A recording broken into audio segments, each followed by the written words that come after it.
بسم الله الرحمن الرحيم.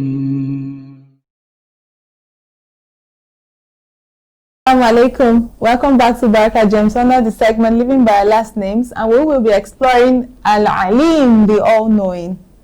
Allah is Al-Alim, the All-Knowing. He is the one whose knowledge is complete and perfect. Allah knows everything, the seen and unseen, the things we know, the things we don't know, the things we hide, and the things we that are open. You know, Allah knows everything. So we're trying to see how we live by this name. This name, this all-knowing. How do we, as human beings, how do we live by Al-Alim? I think the first thing I would just like to invite you to reflect on Al-Alim. What does it mean to be Al-Alim? That Allah is the one who is most knowledgeable, whose knowledge is all-encompassing, whose knowledge is not preceded by ignorance. You know, for us as humans, for you to say, now I know this, it means that at a particular time I didn't know it. So at a particular time I was ignorant of ABC, I didn't know ABC, then I was taught ABC and now I know ABC. But with Allah subhanahu wa ta'ala, his knowledge was not preceded by ignorance, his knowledge was not taught by anybody, and his knowledge is not followed by forgetfulness, as is the case with many of us human beings. So many things, some of the things I learned when I was in secondary school, primary school, I've probably forgotten if I'm not using them regularly. But Allah as Al-Alim, he never forgets. He is not taught by anyone, and his knowledge encompasses everything, past, present, and future. Tabarakallah. So I think that for me is something that is very powerful, very moving. That I know that Allah has knowledge of everything you are going through, all the challenge you are dealing with, all what you do in open and in secret. Allah is well aware of everything. Allah knows what has happened to you. Allah knows what is happening with you. Allah knows what will happen with you. Allah knows what you hide and what you expose. I think if we reflect deeply on this name Al-Alim and we internalize what it means for Allah to be Al-Alim, we will be more conscious of our actions. We will be more conscious of our Allah is all-knowing. Yes. We would not treat people unjustly just because they are below us. We would not do things that we're not supposed to do just because nobody can see us, because we know that Al-Alim definitely knows everything that we are doing. He is even aware of things before they happen, subhanallah. That before something happens, even though today with our advancement in science and technology, we can predict some things, especially natural phenomena, we have weather forecast and all of these things. But we know that even before all our machines and our technology can know anything, Allah has prior knowledge of it. He is the one who knows what would happen before it happens. So I think reflecting on this should make us be in awe of who our creator is, of who Al-Alim is, and then also make us to be conscious at all times. Al-Alim sees, Al-Alim knows everything. So I wouldn't do something just out of who would know. I would do it, nobody would know, nobody is seeing me, I'm the only one here. I know that Al-Alim is here with me and he has knowledge of what I am doing. I think that's very important for us. So one way to live by this name is to be conscious of your actions and the things you do, the things you say. The other, for me to be aware of Allah's knowledge. Allah knows everything. Then another thing I want to add is desire to learn. You know, Allah is the all-knowing. So, and we should all desire to learn. I know there was a time you told me.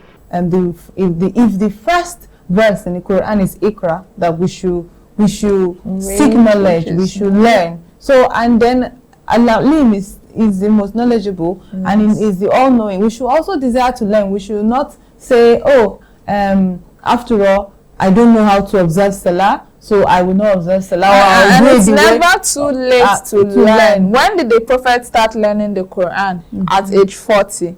because that was when he received the first revelation. So if the Prophet sallallahu alaihi wasallam himself started learning the Quran when he was 40 years old, it's never, and some of his companions were older than him, and they learned the deen, they taught the deen. So it's never too late to learn anything.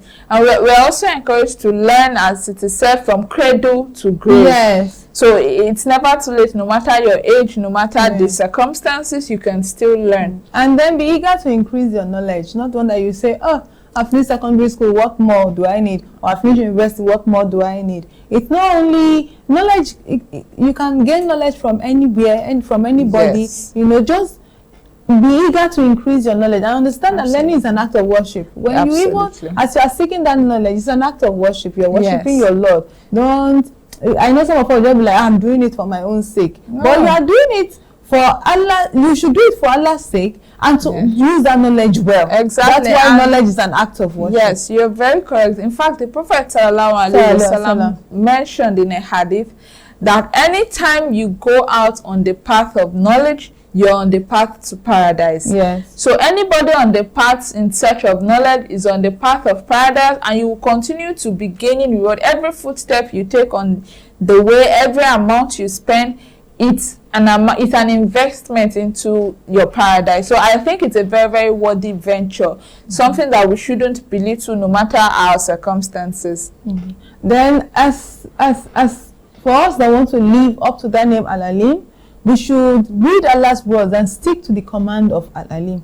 Allah, the All-Knowing, has told us what to do. We should follow His words in the Quran. How do we even follow His words? By reading the Quran. And we should follow all His commands. Then we should know that He sees us, whether we are alone, we are with people, or, and He also knows what's in our hearts. So, and sometimes I might sit here and tell you something, but you don't know what's in my mind. Allah, that is all-knowing, knows what we do in the open, in public, and even knows what's even hidden in our mind. Then we should understand that He knows what we are thinking and our intention. Since we already even know that He knows what we're thinking, and we have this knowledge of Allah is all-knowing, then why don't we just stick to His divine command and know that they are best for us? We should even understand as human beings living up to this name that these commands are the best for us. That absolutely. And just like you said, when we talk about this importance of seeking knowledge, we should realize that it's for both men and women. This is something very, very important. There is no limit. Islam has not placed a cap